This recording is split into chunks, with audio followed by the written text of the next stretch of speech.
मैं हूँ शिकारी, खाली मेरा वार नहीं जाता, लगाऊं जिस पे निशाना कोई बच नहीं पाता। जंगल में रामू हाथ में कुल्हाड़ी लिए आगे बढ़ रहा था कि अचानक उसकी नजर जमीन पर पड़े एक सुनहरे मगर अजीब से चमकते हुए बड़े से बीज पर पड़ी। अरे, ये बीज इतना ससुरा चमक काहे रहा है? कहीं ये सोने का बीज तो नहीं है? हाँ हाँ हाँ हाँ, मुझे लगता है कि ये सोने का ही बीज है। ऐसा करता हूँ, इसको ले जाकर बाजार में बेच देता हूँ, फिर तो मैं बहुत ही अमीर हो जाऊंगा। ड मिला मुझको सोने का बीज, बड़ा मजा आया। ड रामू लालच से सोचते हुए जैसे ही अपना हाथ बीज को छूने के लिए बढ़ाता है, तभी उस बीज से एक आवाज आती है। रुको, मुझे छुओ मत, मुझे बाहर आना है। अब मेरी पैदाइश का समय करीब है, मुझे जन्म लेना है। हैं? कौन है? अरे कौन है? कौन बोला? कौन बोला? ये तो एक बीज है। नहीं नहीं नहीं नहीं, ये कोनो बीज उज नहीं है, ये तो भूत है। अरे भागो रे यहाँ से, भागो, इससे पहले कोनो अनर्थ हो जाए, जाकर सबको बताना होगा। और फिर रामू डरकर वहाँ से भाग गया। उसे इस तरह भागते हुए देख लोग हैरान हुए। अरे अरे अरे, क्या हुआ रामू? क्या बात है, इस तरह से भाग काहे रहे? अरे रुको रुको रुको। वो जंगल, वो बीज, वो बीज बोल रहा था, उसकी पैदाइश का समय आ गया है। वो बीज, वो और क्या तू बोल रहा है रे? वो बीज पैदाइश? अरे भाई, कौन पैदा होने वाला है?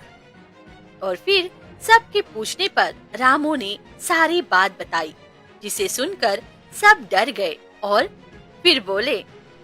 हाँ ससुरा, अगर ये बात है तो आज के बाद उस जगह पर कोई नहीं जाएगा। अरे सुन लो रे सारे गांव वालों, उस जंगल में मत जाना, आज से जाना मना है। हाँ। फिर उस दिन के बाद से उस जंगल के आसपास कोई भी नहीं भटकता था।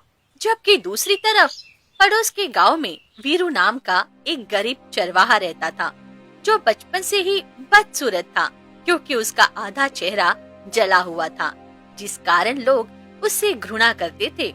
जब वो एक दिन, अरे ओ मोहन, देख तो जरा, ये बीरू अपनी बकरियों को लेकर सुबह सुबह कहाँ जा रहा है? देख देख देख देख। अरे भाई, जाने दे इसे, क्यों सुबह सुबह मनहूसियत को दावत दे रहा है? वैसे भी इसकी शक्ल तो देख पाता नहीं। कौन ऐसी अभागन होगी जो इससे शादी वादी करेगी? तो बस कोई मेहरिया मिल नहीं रही तो बकरियों के साथ ही घूमेगा ये, और कहाँ जाएगा?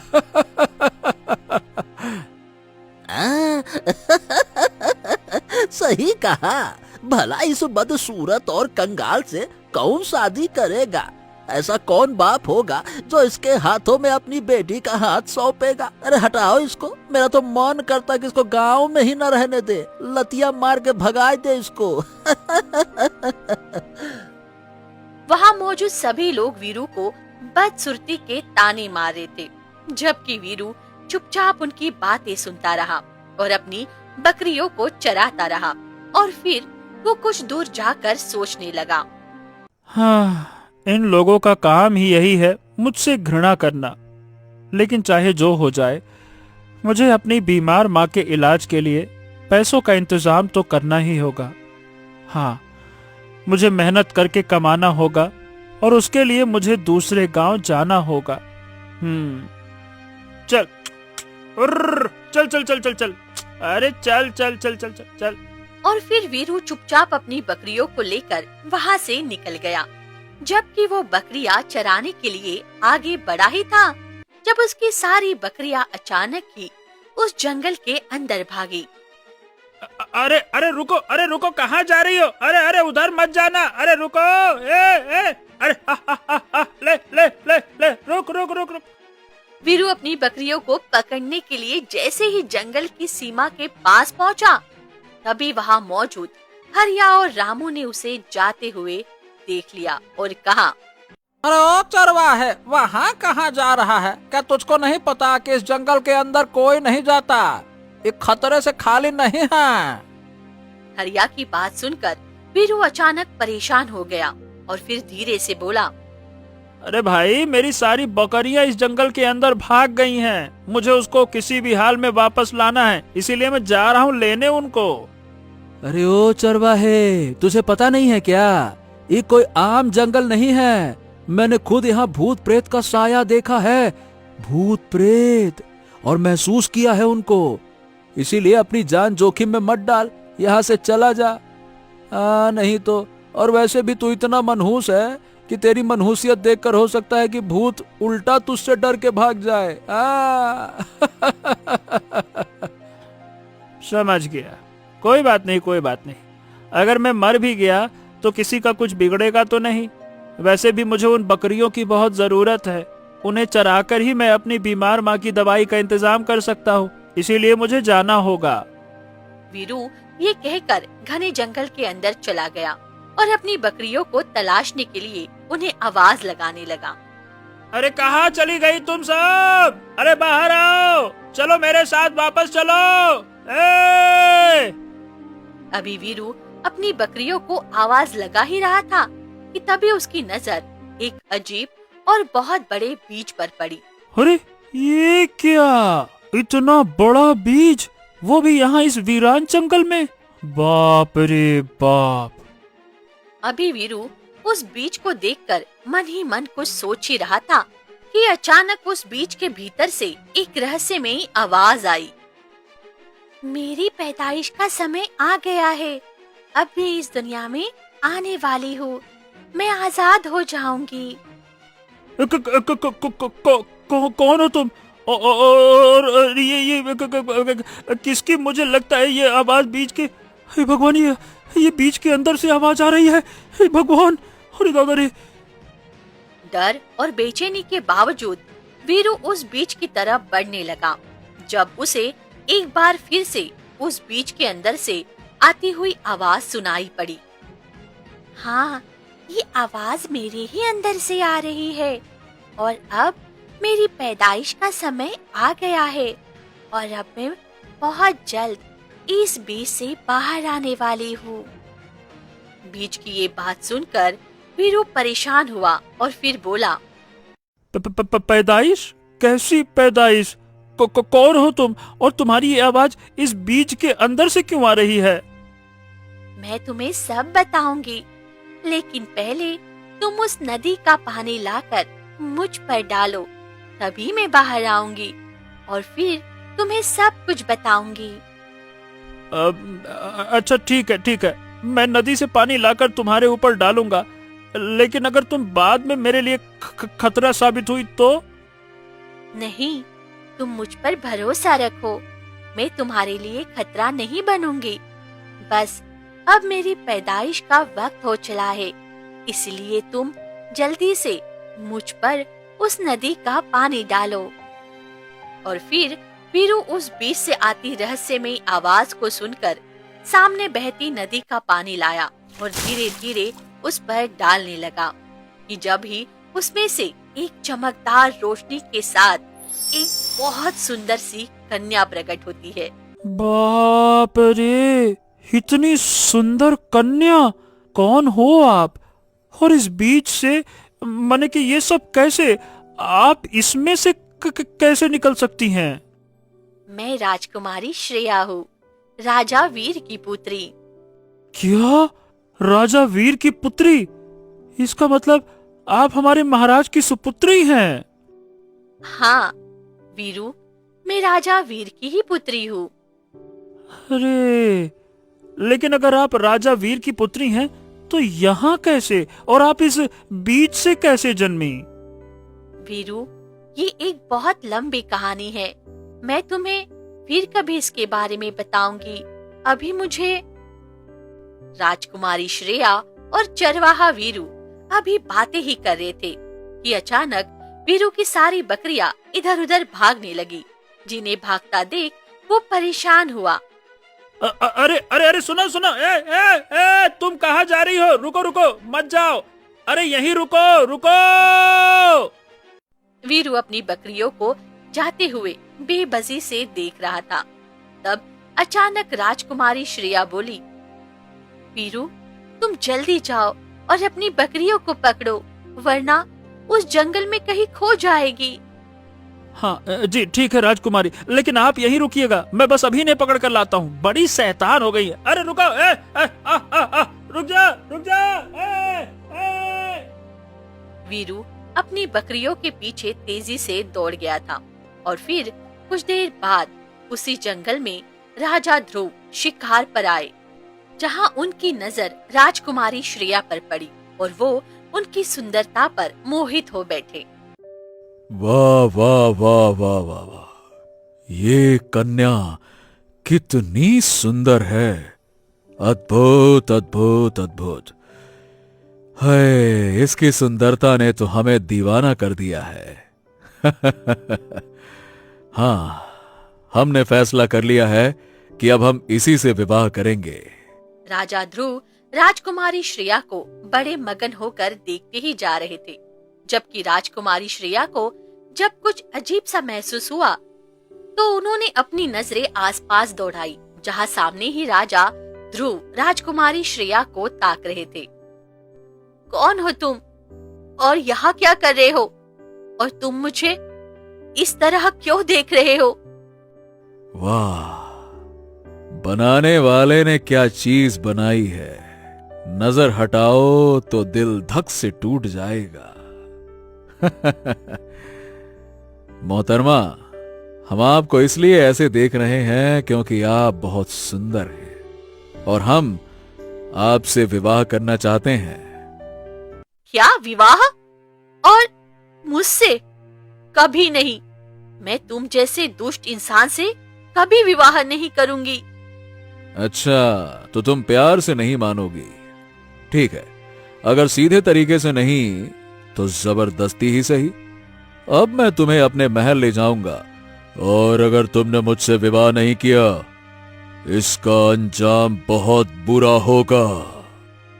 मैं तुमसे डरती नहीं, तुम कुछ भी कर लो, पर मैं तुमसे विवाह कभी नहीं करूंगी। राजकुमारी श्रेया की ये बात सुनकर राजा ध्रुव गुस्से से पागल हो जाते हैं और फिर उन्हें जबरदस्ती अपने राजमहल में लाकर कैद कर देते हैं। जबकि कुछ देर बाद वीरू वहां आता है तो हैरान रह जाता है। अरे ये क्या? मैंने तो राजकुमारी को यहीं रुकने के लिए कहा था, लेकिन यहाँ तो कोई है नहीं।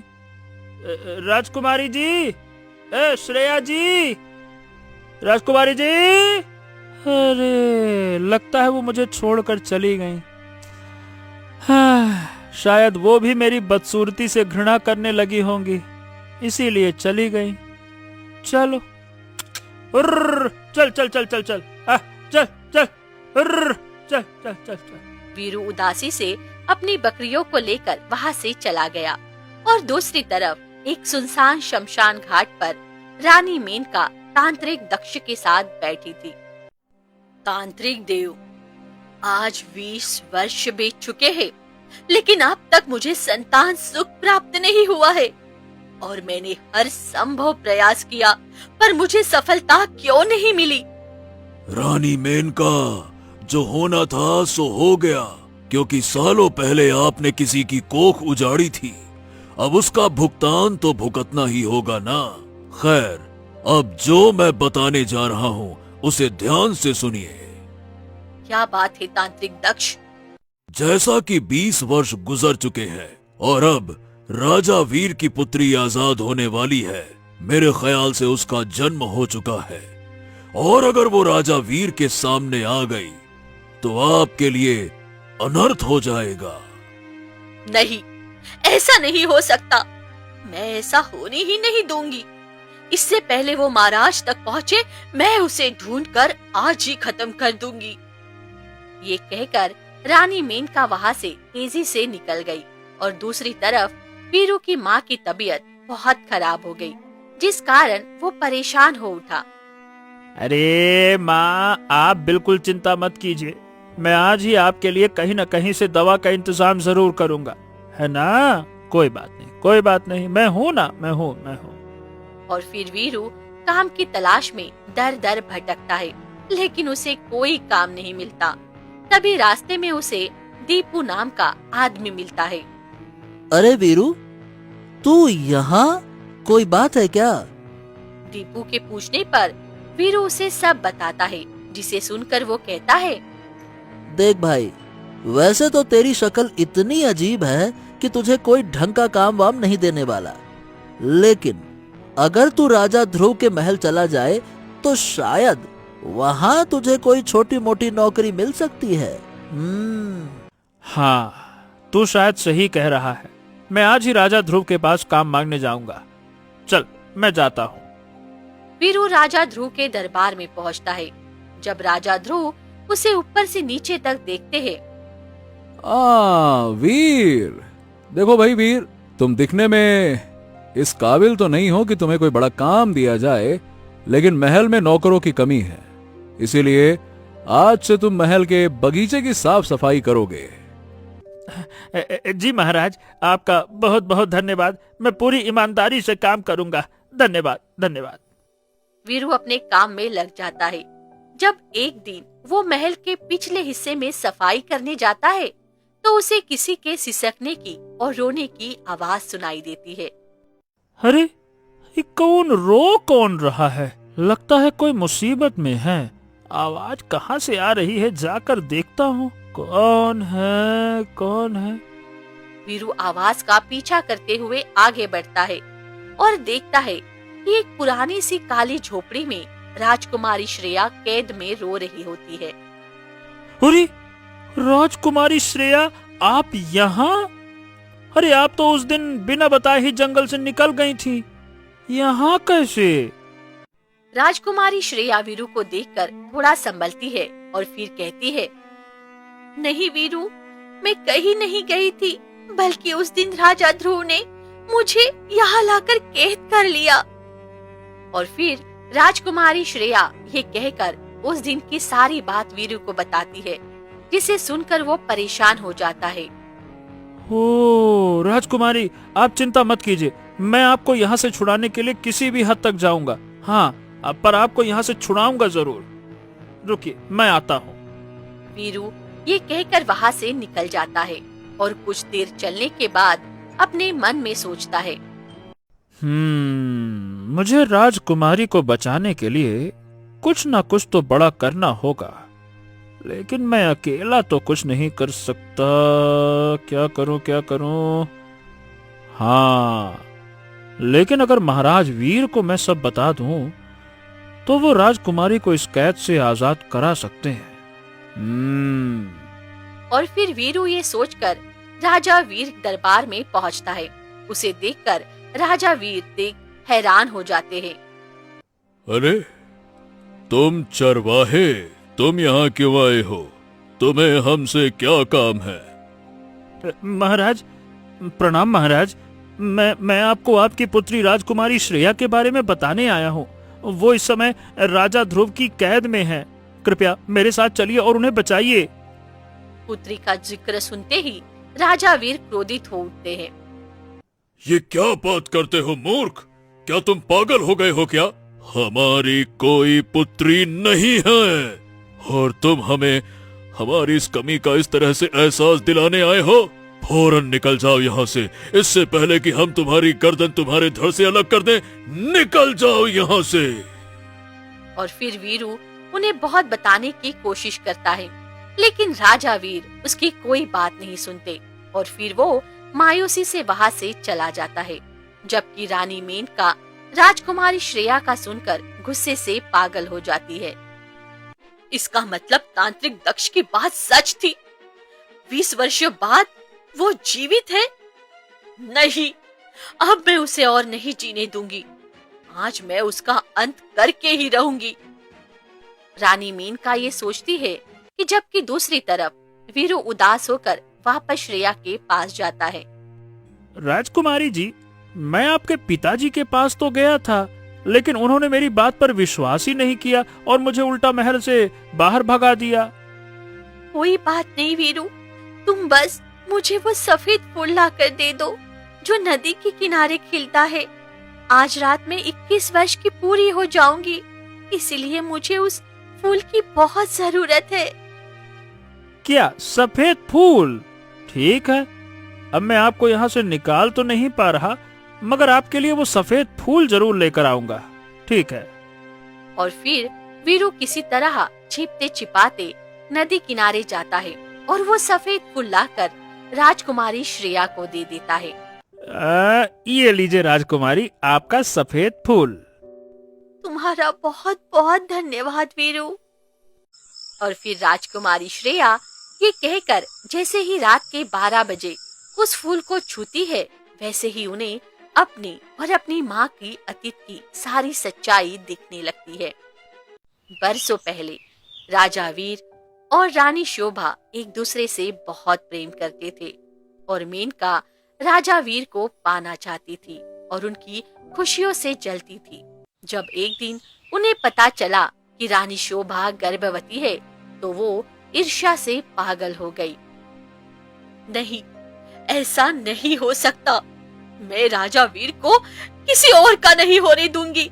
मैं इस संतान को जीवित ही नहीं रहने दूंगी। मेनका गुस्से से ये सोचकर काले शमशान जाती है, जहाँ तांत्रिक दक्ष बैठा अपनी साधना में लीन था। हैं? रानी मेनका, आप यहाँ इस समय?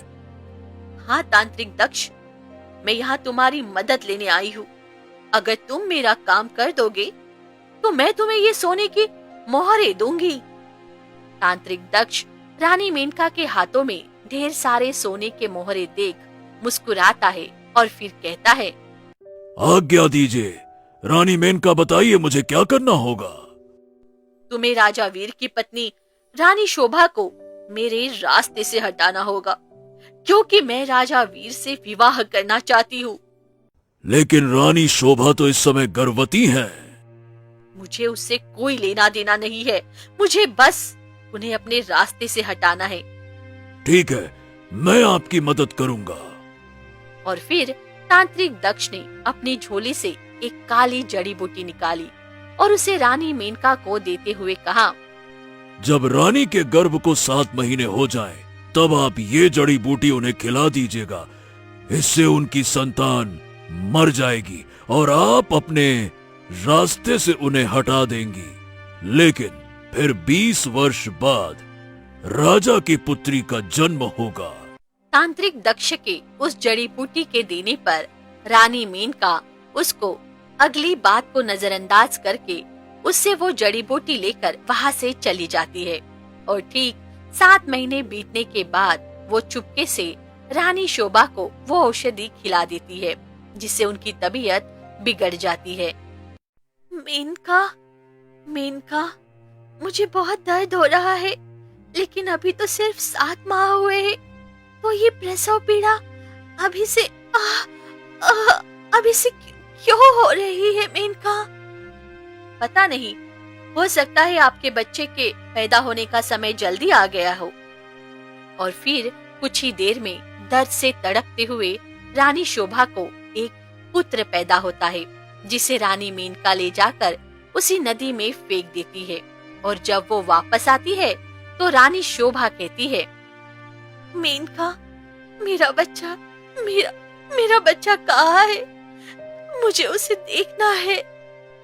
रानी शोभा बड़े ही दुख के साथ कहना पड़ रहा है कि आपका बच्चा अब इंसान नहीं, बल्कि एक विचित्र जीव जैसा पैदा हुआ था और वो जन्म लेते ही मर गया, इसीलिए हमने उसे दफना दिया है। ये सुनकर रानी शोभा सदमे में चली जाती है और राजा वीर भी बहुत दुखी होते हैं, जबकि रानी मेनका अपनी चाल सफल होते देख मन ही मन बहुत खुश होती है। जब एक दिन, आज मैं इस रानी शोभा का भी किस्सा खत्म कर दूंगी। और फिर रानी मेनका रानी शोभा को अपने साथ उसी नदी किनारे ले जाकर उन्हें धक्का देती है, जहां उनकी डूबने से मृत्यु हो जाती है। जबकि उनके जाने के बाद अचानक उसी नदी में दोनों माँ बेटे के मरने के बाद एक बीज निकलता है, जिसमें राजकुमारी होती है। महाराज, रानी शोभा अपने किसी प्रेमी के साथ भाग गई। महाराज, मैंने खुद अपनी आंखों से उन्हें देखा है भागते हुए किसी के साथ। क्या? अगर ये सच है तो आज के बाद से कोई भी रानी शोभा का नाम नहीं लेगा। राजा वीर रानी मेनका की ये बात सुनकर रानी शोभा से नफरत करने लगते हैं, जबकि रानी मेनका बहुत खुश होती है और फिर कुछ देर बाद राजा वीर रानी मेनका से विवाह कर लेते हैं। सच्चाई जानकर राजकुमारी श्रेया और वीरू दोनों की आंखों में आंसू आ जाते हैं, जब अचानक राजकुमारी श्रेया को अपनी शक्तियों का एहसास होता है और वो तभी खुद को अपने जादू से आजाद कर लेती है। उस मेनका ने मेरी माँ और मेरे भाई के साथ बहुत बुरा किया है और मेरी माँ और मेरे भाई ने बदले में मुझे जीवन दिया, लेकिन अब मैं अपनी माँ और अपने भाई की हत्या का बदला उस मेनका से जरूर लूंगी। जी राजकुमारी, मैं आपके साथ हूँ। और फिर वो दोनों राजा वीर के महल में जाते हैं, जबकि राजकुमारी श्रेया को देख राजा वीर तो दंग रह जाते हैं, क्योंकि उसकी शक्ल हूबहू रानी शोभा से मिलती थी। कौन हो तुम? और तुम्हारी शक्ल रानी शोभा से इतनी क्यों मिलती है? कौन हो तुम?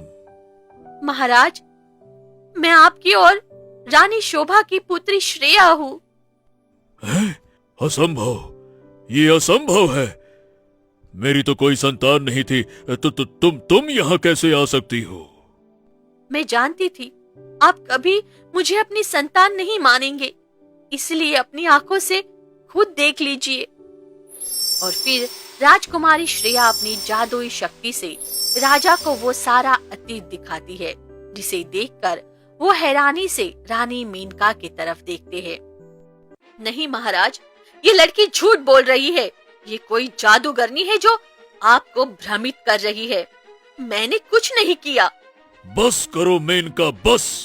तुम मेरी पत्नी और मेरी मरी हुई संतान की कातिल हो और साथ में मेरी इस पुत्री की भी मुजरिम हो। अब मैं तुम्हें नहीं छोड़ूंगा। नहीं महाराज, ये झूठ बोल रही है। मैंने कुछ नहीं किया। जैसे तुमने मेरी पत्नी और मेरे नवजात बच्चे को इस नदी में डुबोकर मार दिया था, वैसे ही मैं तुम्हें मारूंगा। और फिर राजा वीर ये कहकर रानी मेनका को उसी नदी किनारे ले जाते हैं और उन्हें धक्का देकर मार देते हैं, जबकि उनके मरते ही वीरू चुपचाप वहां से जाने लगता है। जब राजकुमारी श्रेया कहती है, वीरू, तुम मुझे अकेला छोड़कर कहाँ जा रहे हो? मैं भी तुम्हारे साथ चलूंगी। राजकुमारी, आप क्या बात करती हैं? आप मेरे साथ क्यों आएंगी? मैं तो एक साधारण और बदसूरत चरवाहा हूँ। नहीं वीरू, तुम इस दुनिया के सबसे सुंदर इंसान हो, क्योंकि तुम्हारा दिल सोने का है और तुमने तब मेरा साथ दिया जब सबने मुझे छोड़ दिया था। राजकुमारी श्रेया के इस तरह कहने पर राजा वीर उदासी से बोले, पुत्री, तुम हमारी इकलौती संतान हो। तुम हमारे साथ महल में रहोगी। क्षमा करे पिताजी, जिस महल में मेरी माँ, मेरा भाई नहीं रहा, वहाँ मैं भी नहीं रह सकती। इसलिए मैं वीरू के साथ जा रही हूँ। और फिर राजकुमारी श्रेया ये कहकर वीरू के साथ हमेशा हमेशा के लिए वहाँ से चली जाती है।